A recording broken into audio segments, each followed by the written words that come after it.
Hello and welcome back to the Worldwide Wolves Timberwolves YouTube channel and podcast. We're back here with episode 2 for the week. If you missed episode 1, it was all about Julius Randle and the two players the Wolves brought in. That's the less exciting part. But today we're going to talk all about Anthony Edwards. But first, the Worldwide Wolves pod is named that because we're coming to you from across the world. I just moved to Pittsburgh, Pennsylvania, and my co-host Jake Painting, host of the Howls and Growls YouTube channel. Where are you coming to us from? I'm coming to you from Melbourne, Australia. And I have a question for you before we start. How long, not just on this podcast, but in personal life, does it take before you stop saying that you just moved to Pittsburgh? Good question. It has been 30, it's August 2nd as we're recording this, so it's been 32 days that I've been living here. You're still in the time frame. I feel like I still say to people that I just moved to Sunbury, is where the suburb that I'm living at the moment.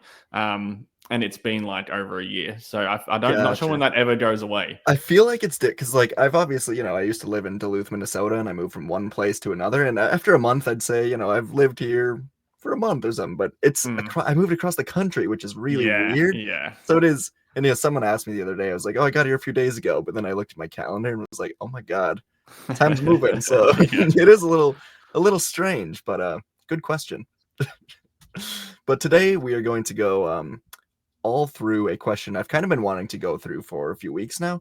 Just talk about Anthony Edwards and what we could project to maybe be an MVP level leap. It should be interesting. He's obviously one of the best players in the league already, consensus top 10, but can he be consensus, top 3 after this season? That might be what the Wolves need to win a championship with the roster they've got around him, the inconsistencies and just kind of the young players and leaps and older players. So Anthony Edwards is the North Star of this team. Before we get into it, you just got any broad thoughts? Because we're going to go over 3 main questions regarding Anthony Edwards and that potential leap, but just, I don't know, before we really dive in, Anthony Edwards and his role and what an MVP leap could mean. What do you think about that? Yeah, my first thought is that I think we should always be incredibly grateful for having Anthony Edwards on our team. Like I said in the last episode, and I have a video on Howls and Growls coming out definitely by the time this is out. Watching the games back, watching all of his film, he is an incredible basketball player. The shots he made last season, I think I definitely started taking it for granted how insanely good he was last season. So in terms of just that, I feel like I'm going to try and remind myself this season more often that this is just one of the best players in the world, and it's incredibly fun to watch him. He improves every season, takes on a bigger role every season, takes on a bigger leadership role, and the team's always really good. So, he's just an incredible player to watch. So that is what makes us have these conversations: is can you be an MVP candidate? Can you be even better than incredibly good? Because that's how good you need to be in today's NBA to be one of those top 3 to 4 players. So, we're talking Jokic, SGA, Giannis. They're all-time greats. And championship players. So that's a big leap. I think maybe it's the biggest leap that a player can take is, can you go from the 8th best player to the 2nd? Like that's an incredibly large gap still. So with Ant, I think he has a good a shot as a lot of players to do that. And that's really saying something, because, a lot of players will never ever get the chance to even be in these conversations. So I want to work through, I guess, with you. Yeah. How does he get there? What does it mean? What can he do as an individual player? And what does the team need to do around him to help him? For sure. And something that's, very interesting about this entire conversation is that it doesn't have to be this year. A lot of the players who are in that 8th, 9th, 10th range, you might go, okay, you got to make the leap now. He's going into his sixth season, but it's his age 24 season. Yeah, so he's got like 4 years to make, whatever, but a few years to make this MVP level leap. And it could very well happen this year, which is just kind of absurd for his age. I just quickly basketball referenced Giannis, who I guess I mentioned then. Obviously, they're not the same player, but just as a reference point to one of those top players in the league, he won MVP in his 6th season. That was his first MVP. He was All NBA second team the year before, finished sixth in MVP voting. So he took that leap in the sixth season. SGA was seventh season, but he was second in MVP the year before. But yeah, and then Giannis obviously won MVP in his seventh season as well. So this is, again, I think maybe Giannis is maybe similar age profile in those years. I don't actually, I just clicked out of it, but like he was a young player when he came into the league as well. SGA won it at 26 years old, but took that leap at 25 years old. So, know, he's Anthony Edwards he's in that range. But 24 is on the younger end. Yeah, Jokic won it in his sixth season as well, sixth and seventh as well. So that's age 25 and 26. So this does seem to be, I think the peak that we traditionally think about is like 27 to 30 is kind of when players are like playing at their best. I think maybe that's a little bit younger these days. Yeah, I think it's more like 25 to 28. Yeah, scratch everything I said, and it's this year or it's nothing. All right? No, but I think that this should be the year that you feel like he's entering his top 5, his prime. Yeah, or maybe he's still 1 year below entering his prime.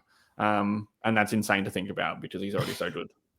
Yeah, I agree. So yeah, we got 3 broad questions that just kind of focus for sure on his scoring, but we'll touch on defense as well.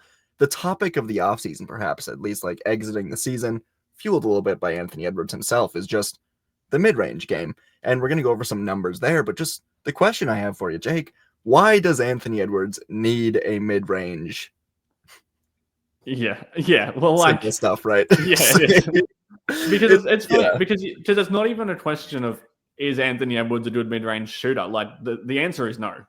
Right. The numbers have backed it up for his whole career. So, he's never hit above 40% on those longer mid-range shots. He's only made over 40% on shorter mid-range shots, which are, kind of between that floater range to the free throw line. That was this season. He made 42% on those shots, and free throw line to the 3-point line never made more than 40%. He made 35.5% this season. So, there's no question of whether he needs one, whether he has one. He doesn't have one. So why does he need one? I think that I focused on in the video to start the video, especially, was that it's important to say that I don't think he needs one to break these traps and these doubles that he's getting. I just don't think that factors in. I don't think the reason he got trapped and doubled a lot is because he didn't make mid-range shots. There's ways that he can break those traps. He can split it. He can go around it. He can shoot over it. He can pass. He can move off the ball, get the ball back, which would be nice to see more of.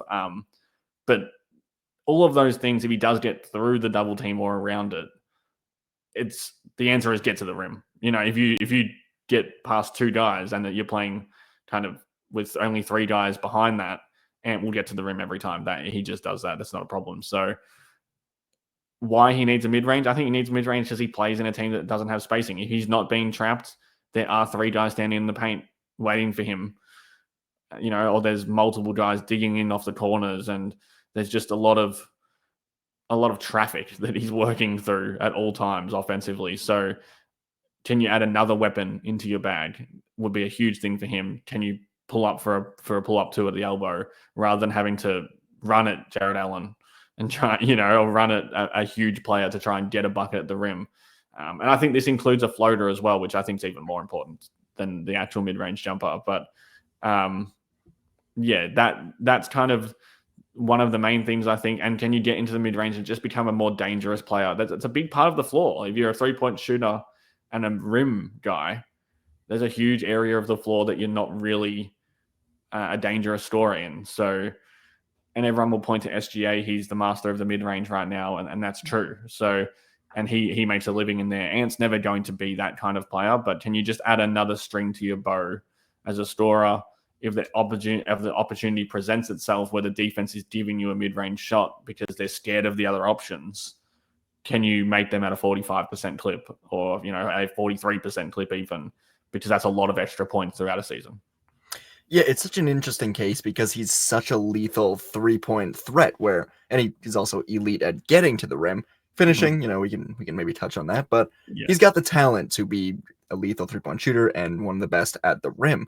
So like the chances to have a mid-range shot are going to be there. They're going to be open. It's not like, teams are forcing him off the line or, it's weird because he's going to have chances and he seems intent on developing that mid-range. It's something we see coming back with some of the best scorers in the game currently. You mentioned SGA, Brunson's got it. So intrigued, but yeah, I mean, it's weird because you look at his shot chart, right? And it's just pure green from the 3-point line, and everything inside the arc is pure red and just really not great. And he's still one of the greatest scorers in the league. So very intrigued to see what that looks like. If he can, do you think he does develop it this season?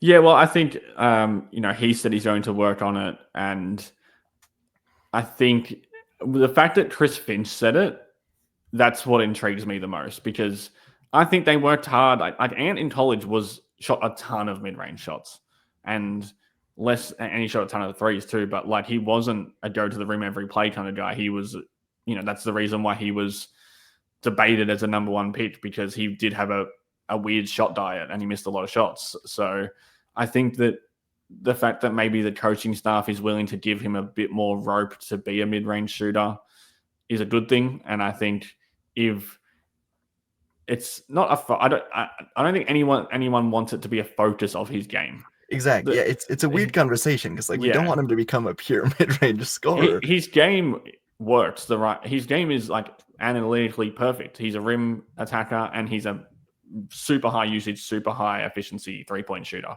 And that is exactly what you want from a star player. But if you're going to have the ball a ton, you need to be able to make shots from everywhere.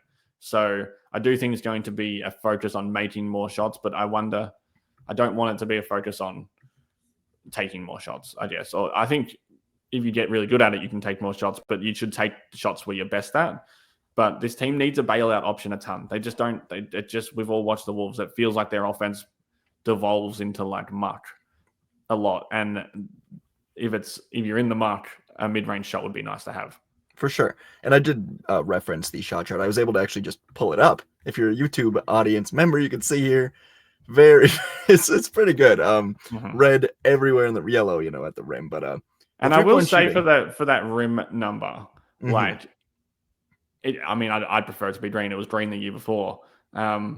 But he's taking a ton of shots still there at the rim. Like that's a lot of shots, especially for a guy who shot 700 threes. You know what I mean? Like almost 400 attempts at the rim is really high too. So, and he shot a lot of mid-range shots, which is kind of surprising to me. I didn't feel like he took. I mean, he just shot the ball a lot, and I don't know what's that almost 3 a game, 2.5 a game, 210 shots from the mid-range. So that's kind of like you said. He shot the ball a lot. It's hard to remember all the shots, especially when he's making so many threes and rim attempts. So yeah, if you're going to take 200 shots in the mid-range, you want to shoot better than 37.8% on total mid-range shots. So yeah.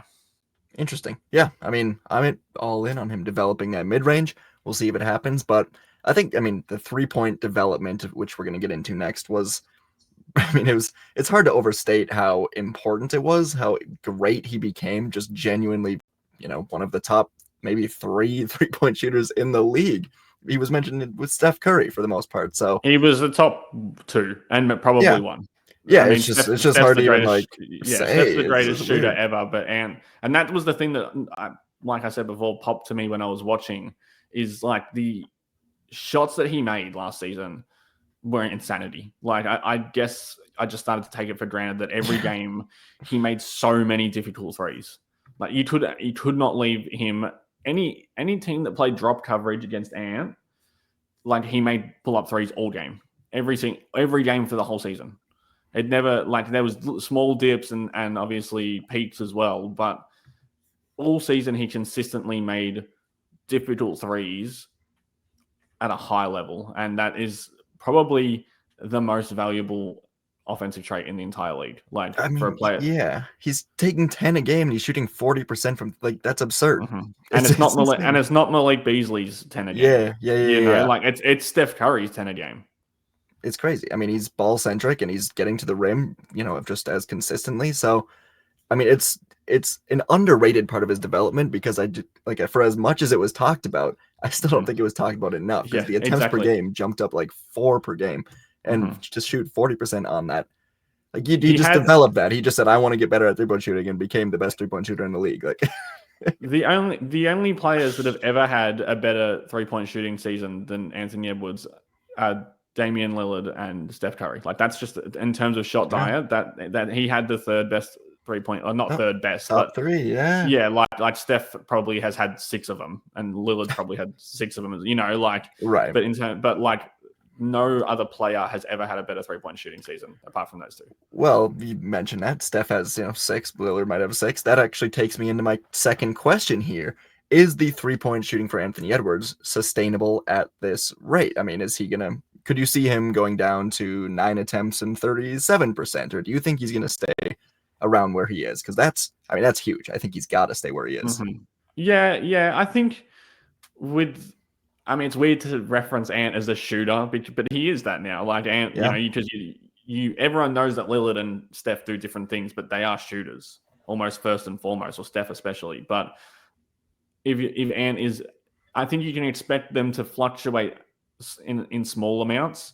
Like if he shot 9 threes at 38% next season, and then the season after he might shoot 11 threes at 42%. Like I do think that's the caliber of shooter he is now, because I don't think that was a hot streak like for 82 games. Yeah, exactly. So I think he might drop off a little bit next season. He might go up a little bit next season, but I think my expectation is that for the foreseeable future, Ant is a high volume, high efficiency shooter on really difficult shots. So I expect that to be, even if it drops off, it's kind of a negligible amount where it still feels super impactful. It's not, if he shoots 34% on 10 threes a game next season, I would be surprised.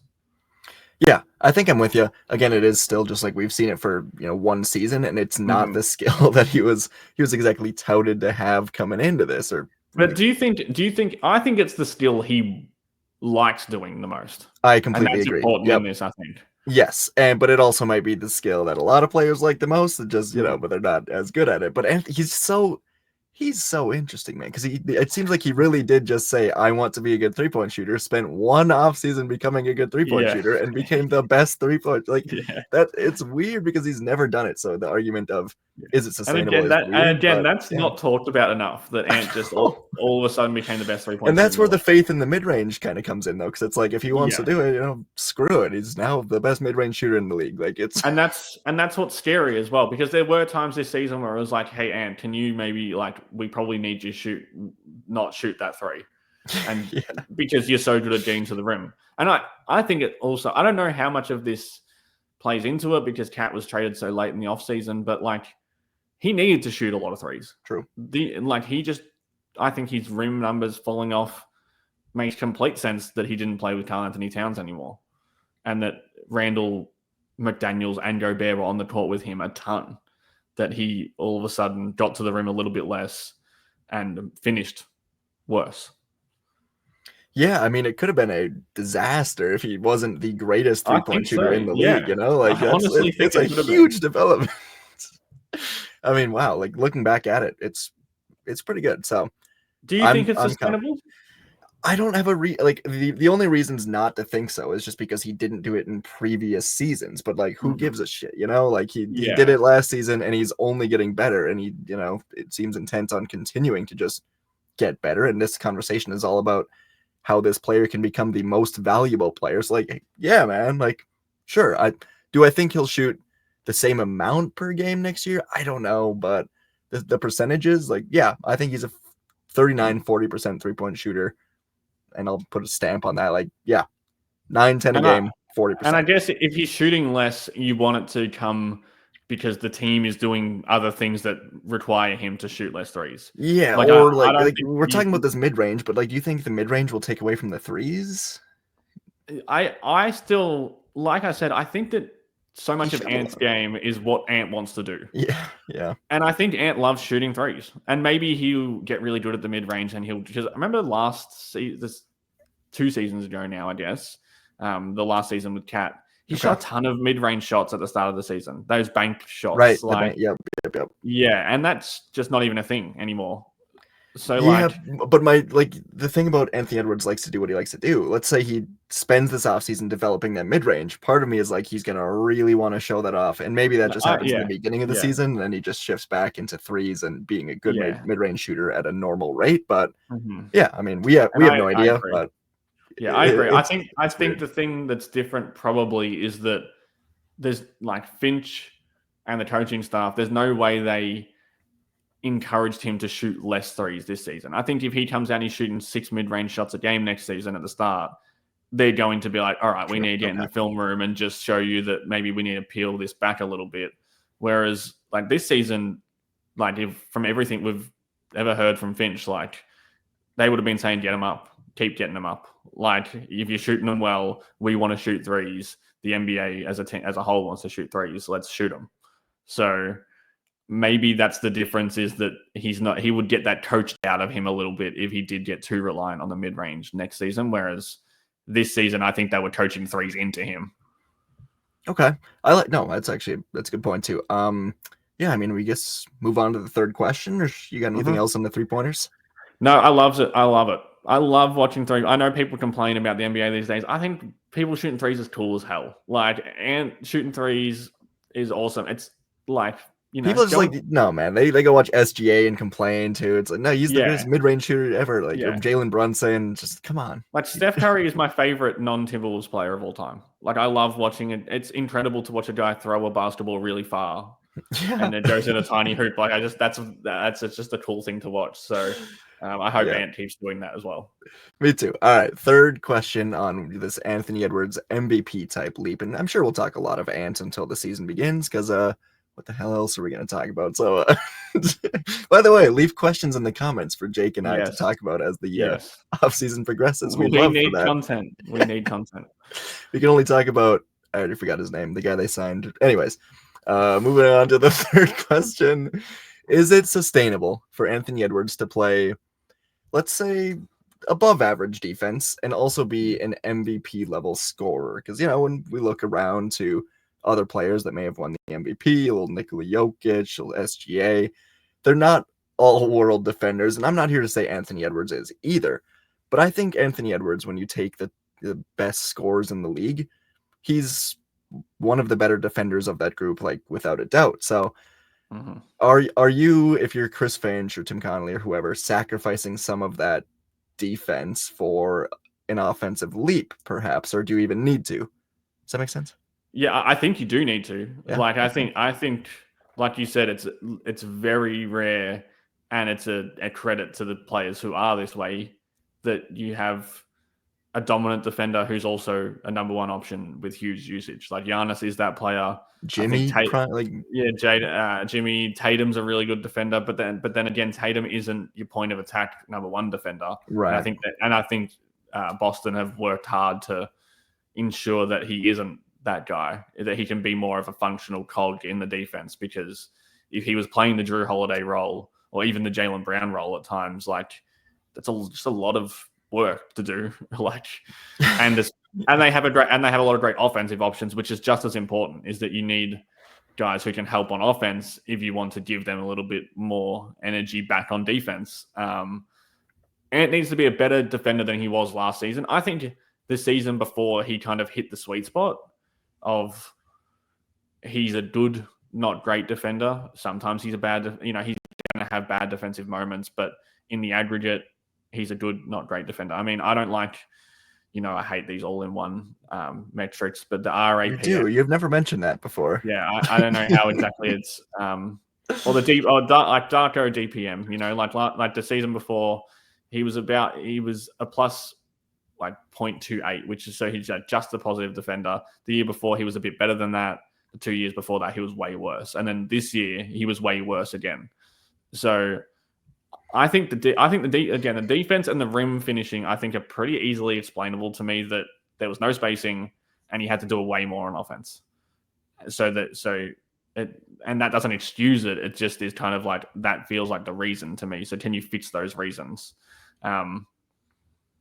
But yeah, it's tough because it's hard to say, you can't say, we don't care if Ant doesn't play great defense because he carries the offense. Like that's not, Yeah, it's like a team culture thing a little bit too. Like you exactly. can't have your best player, He needs to be held to a higher standard than that because it's different. Like I feel like Jalen Brunson, Lillard, like Curry's a better defender than he gets credit for, but still, like Trae Young, like these guys are never going to be good defenders. Whereas we know Ant can be a good defender. Ant is built to be an all NBA like defender. Like I feel like Trae Young. Like if Ant was scoring 12 points a game, if he didn't have that offensive skill set, maybe he'd be an elite defender. Sure. But it needs to be a higher bar than last season. But I don't think. I mean, he's overrated defensively nationally. I think like they talk because about he can really turn it on more than most in the last 5 minutes or something. Or Ant in a one-on-one situation, no ball screen, might be the best defender in the league. Yeah, if it's personal, yeah. He and again, watching all these games, you just get this like one flash per game where Ant just completely destroys the possession. Like, I mean, he's just an absurd athlete. Like, yeah, his side-to-side movement is absurd. Like you said, like it is insane. So he needs to be a bit better off the ball. Definitely, I think his main problem is he still can't get over screens. Like he's just not a good ball screen defender at all, and that hurts. And I think teams last season, I think he was on the scouting report last season that you can get Ant in a pick and roll. If he's on you, you don't have to treat him like a great defender and try and get a switch onto Mike Conley all the time or get a switch onto Julius Randle. I think there was multiple games that I've watched where it did seem like part of the game plan was put Ant in action, like make Ant defend in a ball screen, and he's not very good at it. So there's work to be done there, and that's the problem is how much work, like how much better can he get if you're also asking him to score 32 points a game and be the MVP?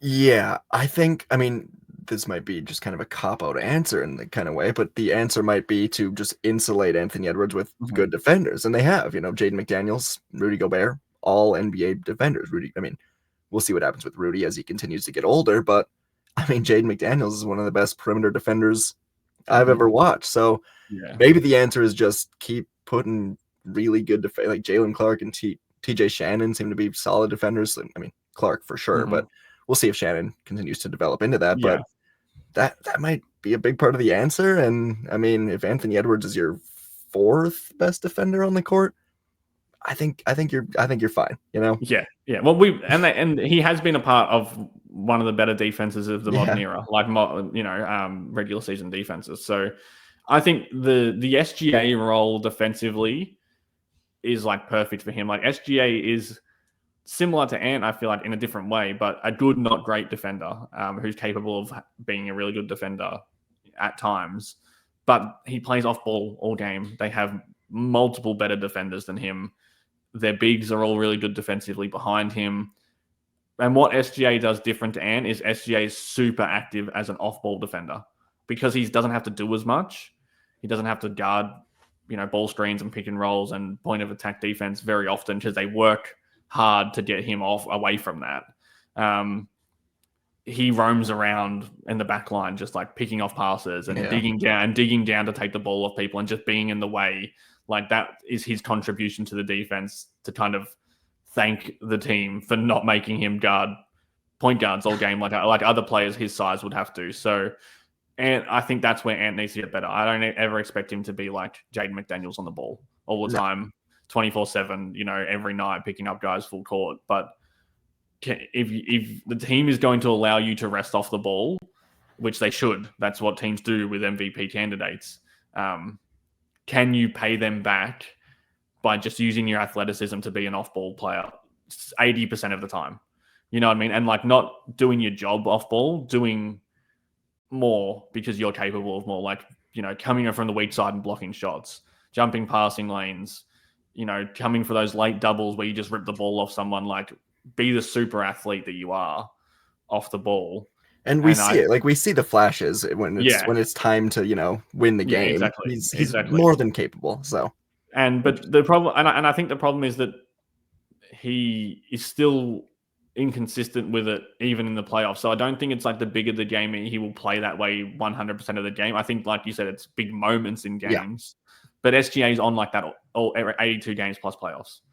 And SGA is clearly the 5th best defender in that starting lineup, right? Like exactly, and he's a good defender. But I think if he was put on the ball all game, oh my god, he wouldn't be. Like I thought that they should have hunted him in that series. I thought they should have put SGA into switches and made him defend Ant. And I know they were tripling him and doubling him, but I thought they should have like used. And obviously, it's not going to work like it did with Luka and stuff. But like I thought Jaden should have went at him. You know, I thought whoever was on SGA should have went at him and that's not even a knock on him. I just think they've got so many great defenders. It's all that you can do. Yeah. Yeah. But instead, what he's allowed to do most games is because the defense is so good around him is just, be off ball. And he's just like a predator, you know, in the background where he's just stalking everything and making really cool plays. And it makes him look like such a great defender. And it makes him a great defender because he's doing what the team needs him to do at a really high level. And that's what I want Ant to be. Yeah, all right. Enough about the Thunder, Jake. Go start a Thunder podcast, all right? I'm crediting them too much. I hate them, and I'll hate them forever.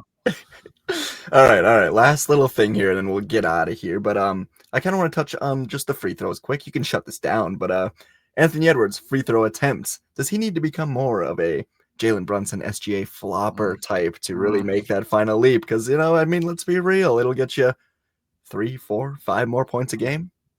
And you'll be, you know, getting more breaks. And it's such a harder to defend you if you get a good whistle. Yeah, it's such it's a touchy subject, you know, I think for a lot of people, but even for me especially as well. Like, why does this have to be a thing? Because it's true. I think you're right. Like, I think that is the truth, but I just wish it wasn't. Like, right. I just wish it didn't matter how, because Ant should be getting as many free throws as all these guys. Like, I know he doesn't go to the rim but like in terms of like fouls per drive, whatever that, you know, adds out to be, like, I don't want. He's just stronger. Yeah, I don't think he's ever going to be a good flopper. Like I think bigger guys like him normally aren't floppers. You know, like Zion doesn't flop and Jokic doesn't flop. Yeah, I've seen Giannis do it. Yeah. I mean, it's Giannis, not like Giannis is Ant's size, but I get what you're saying. Yeah, like those kind of guys. Even like Paolo. It's interesting here. He was 4th in the league in free throw attempts, Banchero, which it kind of surprises me. Like he shot 0.4 less than SGA per game. So like, is that the guy that you're kind of looking at as a model? Because I didn't watch a ton of the Magic, but I didn't feel like Paolo was a player who flops and who exaggerates contact. So is it more just craftiness? I think a mid-range and a floater would maybe help that, you know, like getting into people's bodies, using your body to create space.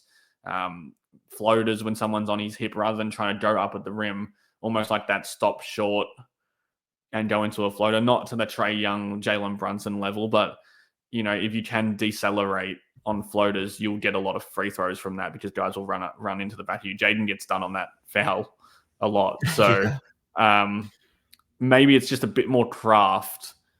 He's never...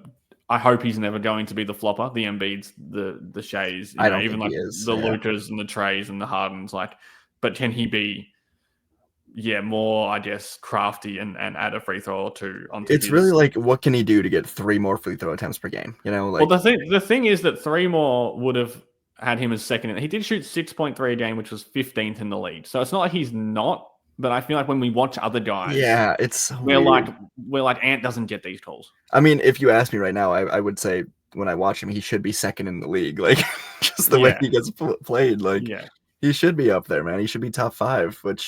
Another player. I mean, I still think career-wise, the hopeful arc that you get from Ant is Tatum. I've always thought that. Like, and Boston fans complain about Tatum in the same way that we complain about Ant in terms of getting free throws. They shot 0.2 difference this season. Ant shot 0.2 more than Tatum. But in terms, I've always just thought Tatum, you know, struggled. Their fans used to complain that he'd turn it over too much, that he wasn't good late in games, that he had too much usage for a player who wasn't a point guard. Like, and then they built the team around him, and like Tatum's awesome, and he won a championship. You know, like that's I think like. So I think Tatum, it's maybe that kind of player. Like Tatum's not a flopper either. He plays a kind of similar jump shot heavy game to Ant. Like maybe that's just what those type of players, bigger, stronger jump shooters, who still gets to the rim, but not in that small guard floppy kind of way. All right. Yeah. All right. I'm going to throw this at you. One last question. Right now, Anthony Edwards has finished 7th the last 2 years in MVP. Just off the top of your head, where's he finishing after this season? Mm-hmm. I'm going to say 3rd. I'm going to say 3rd. Yeah, I think I was going to say 4th. So yeah, I think we're in the same ballpark there. Jokic, I think Jokic, Giannis, Shea just feels like a step too far. Yeah, that's a good point. There's 3 guys that I don't like, but you only need one of those guys to, I'd put. I think he finishes above one of them. I think 3rd. Yeah. I'd have SGA 1 again probably, but yeah. And so, quick question, and we are running out of time here, but where would you rank top of your head? How many players do you think are better than Anthony Edwards in the league? I would say those 3 guys. Those 3 guys. I would say Luka. Yeah, I'm on a Luka hate train until he's just. But I mean, he is like it's just he's such a one-dimensional. I don't know. It's annoying when they're so hateable. When they're so hateable as well. It's also like, how much do you care about defense? Like he sucks at defense, but at the end of the day, I mean, he's an outstanding player. I'd put him probably 5th or 6th. Like he comes in at like 7th on all these rankings. Tatum, but he doesn't have an ACL. Brunson, you taking Brunson? I'd take Ant, I think. I'd take Ant over Brunson. Same. Who are we missing? I think, well, Embiid, if he's healthy, is the other one. But that's not. I wouldn't put him because he's not. Embiid. Yeah, but like a healthy Embiid is better than Ant. Well, he finished. Let's see. All right, I'm going to pull this up. He finished 7th last season. Ahead of him was Donovan Mitchell. You taking Donovan Mitchell? No, but I do like Donovan Mitchell. But I think Ant's just like a bigger version of like Mitchell. All right, Evan Mobley, Cade Cunningham, either of them? Did they finish above Ant? Nope, sorry. Evan Mobley was 10th. Just he was a good name on here that I like to throw in, and Cade Cunningham tied with Ant. No, I wouldn't. But Cade tied with Ant. That's kind of crazy. Yeah, I think Cade and Ant. Like I think Cade will rise with Ant. You know what I mean? Over the next few years, I like Cade a lot. All right. Last name. You ever heard of this? I don't know this guy, LeBron James. LeBron James. Not anymore. Not anymore, but that's obviously not a mark on history. I don't think he's losing sleep over that. All right, that's a good one. I'd say 3rd or 4th, and we know the other one is Steph Curry. Yeah, I don't know, man. He's like a really good 3-point shooter, but he's also like 40 now. It's hard. Yeah, I can't. I'd put Curry like 10th right now on my player rankings. Yeah, I mean, Ant should have made first team all NBA over Steph. Yeah, Curry finished 9th in MVP voting. So yeah, well, that seems about right to me. I mean, I agree. Right. That's why he finished. Should have been first team. All right, this was good. We're just gonna keep. It's just gonna be like last week. What name are we gonna say? I have to leave my house in 6 minutes. Oh, Dario Saric finished 450th. All right. This was good. Thanks everybody. Leave a comment, leave a like, subscribe, bell, whatever. All right. Bye. Bye.